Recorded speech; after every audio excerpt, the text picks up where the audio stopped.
నమస్తే అండి, welcome back to my channel. ఈరోజు మీరు ఇక్కడ చూస్తున్నది ఏకంబరేశ్వర టెంపుల్ అండి. ఇది తమిళనాడు కంచిలో ఉంది. పంచభూత క్షేత్రాల్లో ఇది ఒకటండి, అతిపెద్ద గోపురాల్లో ఒకటి. మనకి ఇక్కడ ఎత్తు వచ్చేసి 59 మీటర్లు ఉంటుంది. ఈ టెంపుల్కి ఎలా చేరుకోవాలి అంటే తిరుపతి నుంచి వెళ్ళి కంచికి నేరుగా బస్సులు ఉన్నాయండి. లేదంటే హైదరాబాద్ నుంచి చెన్నైకి వెళ్ళి అక్కడ కోయంబేడు బస్ స్టాండ్ ఉంటుంది. అక్కడి నుంచి మనకి కంచి నేరుగా బస్సులో చేరుకోవచ్చు. అమ్ర అంటే మామిడి, అంబర అంటే వస్త్రం అని అర్థము. ఏకంబరేశ్వర స్వామి అంటే ఒక మామిడి చెట్టు కింద వెలిసిన స్వామి అని అర్థం అండి. ఇక్కడ మీరు చూస్తున్నారు కదండి, మనకి 1000 స్తంభాలు ఉంటాయి. ఇక్కడ మనకి 1008 శివలింగాలు అనేది ప్రతిష్ఠించబడ్డాయి. మీరు ఈ వీడియోలో క్లియర్గా చూడొచ్చండి.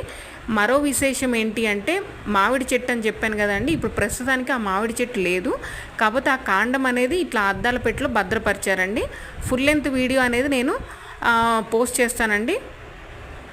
సబ్స్క్రైబ్ చేసుకోండి, లైక్ చేయండి.